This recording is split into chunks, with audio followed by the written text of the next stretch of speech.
Now, we will study about the living world in this chapter. The first question is, what is life? Life is a unique, complex organization of molecules expressing through chemical reactions which lead to growth, development, responsiveness, adaptation and reproduction. Life के मायने क्या है, मतलब कैसे कह सकते कि life है क्या? लाइफ कुल मिला के एक रिस्पॉन्सिवनेस है, एक एडाप्टेशन है, ग्रोथ है, डेवलपमेंट है. What is a living organism? तो which is a living organism is self-replicating, evolving and self-regulating interactive system capable of responding to external stimuli.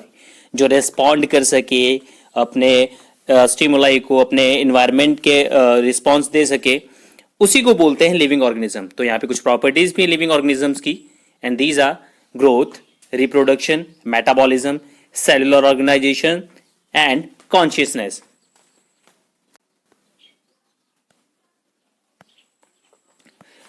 The first is growth. It is the increase in number and mass of the cells by cell division. But जैसा कि growth है, growth आप देखते हो कि जो non living organism है उनमें भी ग्रोथ होती है. In plant growth continues throughout their life span. In animals growth is only up to a certain age. However cell division occurs to replace lost cells. Animals में एक last stage आती है, उसे बोलते हैं senescence. Senescence का मतलब है बुढ़ापा, जहां पे आप देखते हो ग्रोथ जो है रिटार्ड कंडीशन में आ चुकी होती है, और प्लांट में थ्रू आउट लाइफ जो है वो चलती रहती है. थ्रू आउट जो है सेल डिवीजन होती रहती है. जैसे बनियन ट्री देखा है 200-300 साल. इसी तरीके से जो ग्रोथ है उसको आप प्रोमिनेंट फीचर नहीं बोल सकते हैं. This is not the distinguishing feature for the life, क्योंकि बेसिकली इसका मतलब increase in mass and size जो कि आप नॉन लिविंग ऑर्गेनिजम्स में भी देखते हैं. But in living organism, growth is from inside. Now, next feature is reproduction. It is the production of progeny having features similar to those of parents. Organisms reproduce asexually and sexually. जो sexually reproducing organisms होते हैं, उनके जो offsprings होते हैं, वो totally identical नहीं होते. कुछ हद तक अपने parents जैसे ही होते हैं, लेकिन जो asexual reproduction में है उसमें सारे ऑफस्प्रिंग्स टोटली आइडेंटिकल होते हैं, इसलिए उनको बोलते हैं क्लोन. और उनके जो पेरेंट्स हैं उनको हम बोलते हैं रैमेट्स, जिसके बारे में फर्दर आप डिटेल में क्लास 12th में भी पढ़ेंगे. In unicellular organisms growth and reproduction are same because they reproduce by cell division. जैसे अमीबा है, पैरामीशियम है, इसमें एक सेल से दो सेल, वही उनके लिए ग्रोथ है और वही उनके लिए रिप्रोडक्शन भी है. कुछ ऐसे भी ऑर्गेनिज्म है जैसे म्यूल और जो वर्कर हनी बी है, इनमें फर्टिलाइजेशन नहीं होता. जैसे हनी बीज में आपने मेल हनी बी सुना होगा. जो मेल हनी बी होती है वो अनफर्टिलाइज्ड एग से डेवलप करती है. दैट मीन्स उनमें जब फर्टिलाइजेशन होता ही नहीं है, जो कि बेसिक प्रायोरिटी है सेक्सुअल रिप्रोडक्शन की, इसीलिए इस रिप्रोडक्शन को परफेक्ट डिफाइनिंग प्रॉपर्टी नहीं बोल सकते लिविंग ऑर्गेनिजम्स की. नेक्स्ट फीचर है metabolism. It is the sum total of all biochemical reactions, जिसमें एनाबॉलिज्म भी आता है और कैटाबॉलिज्म भी आता है. Anabolism is the formation of complex molecules from the simpler ones, while the catabolism is the breakdown of complex molecules into simpler ones. तो ये दोनों जो प्रोसेसेस हैं इसको मिलाकर हम बोलते हैं मेटाबॉलिज्म. हमारी पूरी बॉडी में होता है. जैसे देखते हैं आप, डाइजेशन में ब्रेकडाउन प्रोसेस है जिसमें जो ऑक्सीडेशन होता है फूड का, और उसके बाद जो एटीपी है वो जो बनते हैं वो एक एनाबॉलिज्म प्रोसेस जिसमें एनर्जी जनरेट होती है हमारी बॉडी में. बट ये मेटाबॉलिज्म आप नॉन लिविंग ऑर्गेनिजम्स में भी देख सकते हैं. इसी तरीके से जो मेटाबॉलिक रिएक्शंस हैं वो लिविंग बींग्स के आउटसाइड भी, आर्टिफिशियल एटमॉस्फेयर में भी करवाई जा सकती हैं, सेल फ्री सिस्टम्स में भी. तो इस तरह की रिएक्शंस को हम लिविंग रिएक्शंस तो बोलते हैं, but these are not the living things. उसके बाद next feature is cellular organisations. Organisms are made up of one or more cells. It is a defining feature of living organisms. जैसे सबसे छोटा जो organism है वो एक सेल का बना हुआ यूनिसेलुलर ऑर्गेनिज्म है. फिर सेल से मिलकर टिश्यू ग्रेड ऑफ ऑर्गेनाइजेशन आपने पढ़ा था 9th में. फिर ऑर्गन ग्रेड ऑफ ऑर्गेनाइजेशन. इस तरीके से फिर लास्ट लेवल जो है वहां पे मल्टी सेलुलर ऑर्गेनिजम्स आप देखते हैं. The last feature is consciousness. Small words में से आप कह सकते हैं होश, जैसे कहते हैं ना कि साइंटिफिक टर्म ना भी लीजिए, आप किसी इंसान को देखना है आपने कि वो जिंदा है कि नहीं, तो आप क्या देखते हो, उसका होश देखते हो, होशो हवास में है कि नहीं, तो उसी होश को बोलते हैं consciousness. It is the ability of organism to sense the environment and respond to environment stimuli like water, temperature, other organisms, chemical pollutants की वो किस तरह रिस्पॉन्ड कर रहा है, रिस्पॉन्सिवनेस उसमें है कि नहीं है।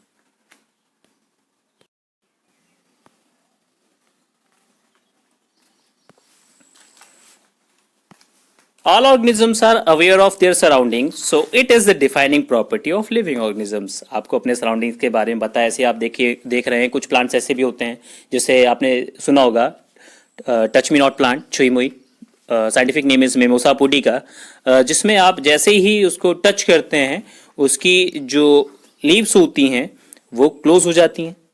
इसका मतलब उसको भी अपने सराउंडिंग्स के बारे में पता है। छोटे छोटा क्रिएचर, इंसेक्ट, उन सबको भी पता होता है। Human is the only organism having self consciousness. जो खुद का एक होश होता है वो पूरी दुनिया में सिर्फ ह्यूमंस के पास ही है। Diversity in the living world, जिसके बारे में थोड़ा बहुत आप 9th स्टैंडर्ड में भी पढ़ चुके हैं। What is biodiversity? इस संसार में, इस पूरे विश्व में बहुत सारे ऑर्गेनिजम्स पाए जाते हैं। माइक्रो ऑर्गेनिजम्स हैं, छोटे क्रिएचर्स हैं, बड़े क्रिएचर्स हैं, chordate, non chordate. The number and types of organisms present on Earth refer to biodiversity. और टोटल स्पीसीज जो हैं 1.7 to 1.8 मिलियन है। तो इन सब के लिए भाई इतनी सारी स्पीसीज इनकी स्टडी करनी है, तो उसके लिए क्या है, उसके लिए एक टैक्सोनॉमी टर्म है। It is the study of identification, classification and nomenclature of organisms, जिसको आप सिस्टमैटिक्स भी बोलते हैं। सिस्टमैटिक्स जो है एक लैटिन वर्ड है, सिस्टेमा, जिसका मतलब होता है सिस्टमैटिक अरेंजमेंट। इसमें हम एवोल्यूशनरी रिलेशनशिप्स देखते हैं ऑर्गेनिजम्स के बीच में, कि इसका ओरिजिन कहां से हुआ है, उसके बाद कैसे ये क्लोजली रिलेटेड है दूसरे स्पीसीज से। Systema Naturae is the book written by Linnaeus. The full name is Carolus Linnaeus, who is also known as the father of taxonomy. जंगल को देखिए, आपको थोड़ी मोगली की याद आ गई होगी भाई, उससे बेहतर जंगलों को कौन जानता था। तो यहां पे बेसिक प्रोसेसेस ऑफ टैक्सोनॉमी है, characterization, identification, classification, nomenclature. First step is characterization. It is the understanding of characters of organisms such as external and internal structure, structure of cell, development process as well as ecological information. पूरा का पूरा हम उसका characterisation करते हैं, जो भी given animal है जिस पे आप स्टडी कर रहे हैं।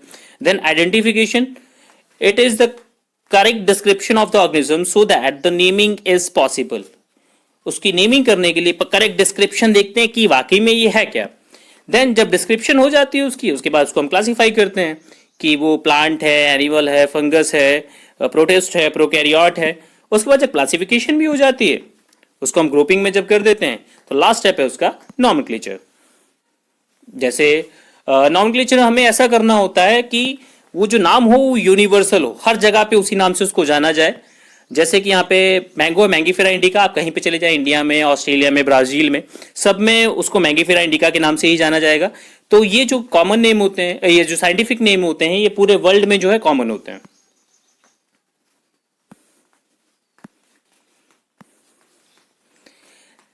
The system of naming with two component is called binomial nomenclature, which was given by Carolus Linnaeus. Here, the name Mangifera indica, in which Mangifera is the generic name, while indica is the specific name, Panther is the generic name, and Tigris is the specific name. जैसे हिंदी में आपने सुना होगा वंश और जाति, ऐसे यहाँ पे जेनरिक और स्पेसिफिक नेम है। जेनरिक नेम जो है वो वंश का नाम है, और जो स्पेसिफिक नेम है वो जाति का नाम है। जो बोटेनिकल नेम्स हैं वो बेस्ड होते हैं ICBN, international code for botanical nomenclature, और जो जूलॉजिकल नेम्स हैं वो बेस्ड होते हैं ICZN, international code for zoological nomenclature. ये MCQs में बहुत क्वेश्चंस पूछे जाते हैं। Universal rules of binomial nomenclature, जैसे कि यहाँ पे लिखा हुआ है मैंगीफेरा इंडिका, यहाँ पे आप देख रहे हैं जो फर्स्ट नेम है जेनरिक नेम का वो कैपिटल होना चाहिए और जो स्पेसिफिक नेम का फर्स्ट लेटर है वो स्मॉल है।